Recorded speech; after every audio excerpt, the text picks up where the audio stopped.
في خبر جديد، فرنسا ترد بقوة على الجزائر وطرد جماعي لحاملي الجوازات الدبلوماسية الجزائرية. مشاهدينا الكرام، قبل البدء في التفاصيل المرجو منكم دعمونا بالاشتراك بالقناة وتفعيل الجرس ليصلكم كل جديد ووضع لايك للفيديو بطبيعة الحال إذا أعجبكم.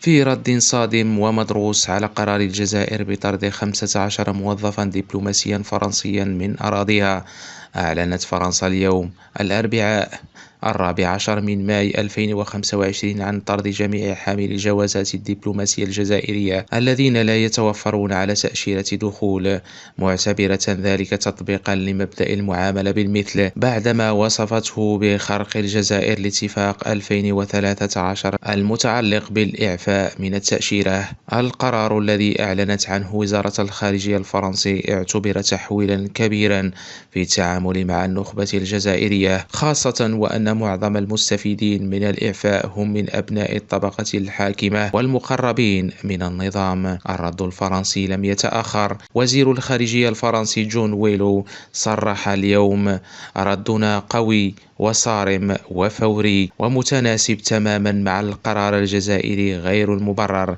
لا يمكننا القبول باستمرار خرق الاتفاقيات الثنائية. كما استدعت الخارجية الفرنسية القائم بالأعمال الجزائري لإبلاغه رسميا بالقرار في خطوة دبلوماسية شديدة اللهجة تؤكد أن باريس لن تتساهل مع التصعيد الجزائري. بقرارها هذا تعلن فرنسا إنهاء العمل باتفاق التأشيرات الخاصة بالجوازات الدبلوماسية والخدمة الذي كان يتيح لآلاف المسؤولين الجزائريين وعائلاتهم دخول التراب الفرنسي دون تأشيرة مسبقة. الصدمة في الإعلام الجزائري.